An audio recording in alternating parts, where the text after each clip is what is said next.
안녕하세요.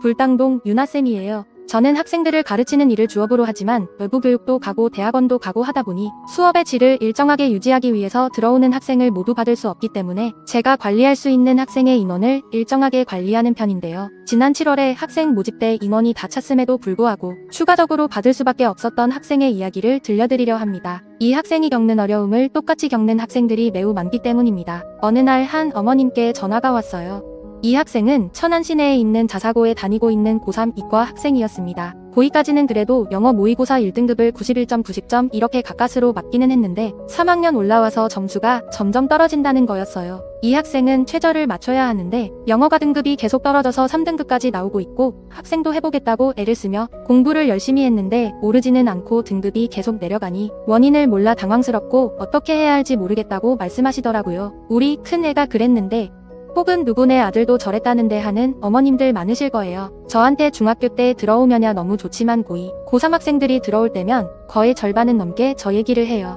원인은 여러 가지이지만 간단하게 말하자면 문제는 하나입니다.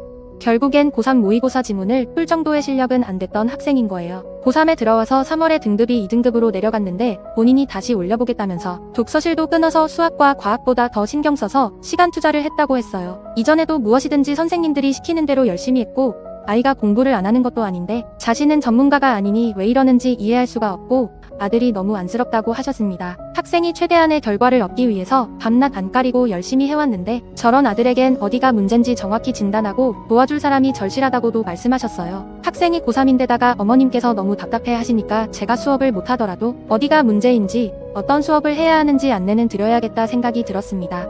원인을 파악하기 위해서 학생이 이전에 해왔던 학원들과 그곳들의 커리큘럼, 지금 현재 학생의 상태를 어머님께 자세하게 여쭤보고 나니 이 학생 또한 어떤 것이 문제인지 알 수 있었어요. 파악된 문제점은 크게 3가지고 나눌 수 있었고 어머님께 문제점을 설명드렸습니다. 왜 이런 문제가 생겼는지 지금 현재 학생에게는 이런 부분이 잘 안 된다고 느껴질 것이고 주로 답답한 부분은 이런 부분일 것이며 추후 정시 때까지는 어떤 공부를 해야 하는지 정리해드렸습니다. 지금은 학생을 더 받을 수 없고 제가 상담드린 부분을 참고하셔서 선생님을 잘 구해보시길 바란다고요. 어머님은 사정을 하셨어요. 시간도 다 선생님께 맞출 테니 여름방학만이라도 아니 딱 한 달만이라도 수업해보셔서 학생이 답답해하는 부분이 조금이나마 해소가 되었으면 좋겠다고요. 그 당시엔 제가 새로 받아놓은 학생들이 많은 상황이라 에너지가 많이 들어가는 상황이어서 선택을 하기가 쉽지 않았어요. 이 학생과 수업을 하려면 여름방학부터 정시까지 끌고 가야 하는데 학생들 2학기 개학과 동시에 제 대학원도 개강을 하기 때문에 몇 달만이라도 정시까지 집중적으로 수업을 해줄 수 있는 선생님을 구하는 것이 그 학생을 위한 것이라 생각했기 때문이라고 설명을 드리고 통화는 끝났습니다. 그 다음날 다시 어머님께 전화가 왔어요.